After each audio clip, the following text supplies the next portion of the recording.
ملتان میں وزیر خارجہ شاہ محمود قریشی میڈیا سے گفتگو کر رہے ہیں۔ مزاری صاحب وہ بھی موجود تھے، مشیران بھی موجود تھے، وزراء بھی موجود تھے۔ تبادلہ خیال ہوا اور اس کا نچوڑ میں آپ کی خدمت میں پیش کرنا چاہتا ہوں۔ نمبر 1، جو نوٹیفیکیشن جس کے ذریعے 29 مارچ کا جس کے ذریعے اختیارات کو سلب کرنے کی کوشش کی گئی تھی وہ واپس کر لیا گیا اور اس کی اب کوئی قانونی حیثیت نہیں رہی۔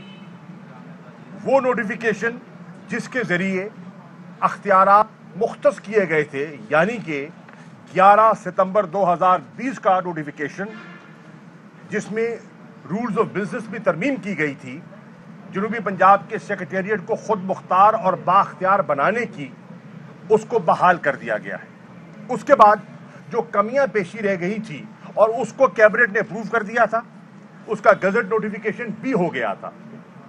جو کمی پیشی تھی اس کے لیے مزید اصلاحات کی گئیں اور دسمبر 2020 کا ایک نوٹیفیکیشن جاری کیا گیا جس کو کیبنٹ نے منظور کر دیا، اور اس کا ابھی گزٹ نوٹیفیکیشن نہیں ہوا تھا۔ کل انہوں نے احکامات فرما دیے ہیں کہ اس کا بھی فل فور گزٹ نوٹیفیکیشن کر دیا جائے۔ اب وہ مسئلہ حل ہو گیا ہے، نمبر 1۔ نمبر 2، انہوں نے کہا کہ فل فور فنڈز کا اجرا کیا جائے، اور آج مجھے یہ کہتے ہوئے مسرت ہو رہی ہے کہ جب میں آپ کے سامنے کھڑا ہوں ملتان میں، تو ملتان کے سیکریٹریٹ کے لیے جو فنڈز درکار تھے اس کی ریلیز پہلی قسط کی ہو گئی ہے، اور انشاءاللہ وزیر اعظم نے وعدہ کیا ہے کہ وہ اپنی پہلی فرصت میں ملتان تشریف لائیں گے، بہاولپور بھی تشریف لے جائیں گے اور اپنے ہاتھوں سے ان بااختیار خود مختار سیکریٹریٹس کا سنگ بنیاد رکھیں گے۔ جی یہ پہلی جو قسط جو کل ریلیز ہوئی ہے وہ 70 کروڑ ہے۔ اس کے ساتھ ساتھ میں کرتا چلوں، ایک اور فیصلہ یہ ہوا ہے کہ اس سال کا جو بجٹ آئے گا اگلے مالی سال کے لیے، جنوبی پنجاب کا سالانہ ترقیاتی پروگرام علیحدہ ہوگا، اس کی علیحدہ کاپی ہوگی، اس کی علیحدہ ADB کی بک ہوگی، اور منصوبے جو ہیں بالکل ظاہر ہو جائیں گے کہ یہ جنوبی پنجاب کے منصوبے ہیں۔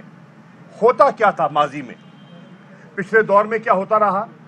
نون لیگ کے دور میں جنوبی پنجاب کے لیے بجٹ میں ایک خطیر رقم رکھتی جاتی تھی اور دوران سال اس کو اور منصوبوں پہ منتقل کر دیا جاتا تھا ری اپروپریشنز کے ذریعے۔ آپ دیکھیں کہ جو نون کہتی ہے، شہباز شریف صاحب نے ایک دفعہ فرمایا تھا کہ ہم نے جنوبی پنجاب کی آبادی کے بارے میں کے مطابق ہم نے 33% پنجاب کا ڈیولپمنٹ فنڈ جنوبی پنجاب کے لیے مختص کر دیا ہے۔ انہوں نے درست کہا تھا، لیکن جب ہم نے ریکارڈ چیک کیا تو سال کے اختتام پر جو ایکچولی جنوبی پنجاب پر خرچ ہوا وہ 17% تھا۔ 33% دکھایا گیا اور 17% خرچ کیا گیا۔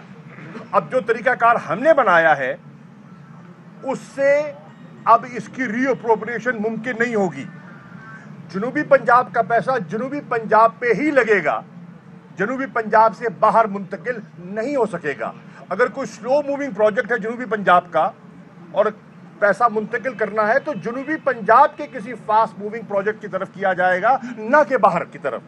تو یہ ایک بہت بڑی تبدیلی ہے اور ایک بہت بڑی پیش رفت ہے جس سے انشاءاللہ جنوبی پنجاب کی جو ترقیاتی محرومیاں ہیں وہ دور ہوں گی۔ اس کے ساتھ ساتھ جو ایک اور بہت بڑا اور ایک تاریخی فیصلہ آپ کی خدمت میں عرض کرنا چاہتا ہوں وہ یہ ہے،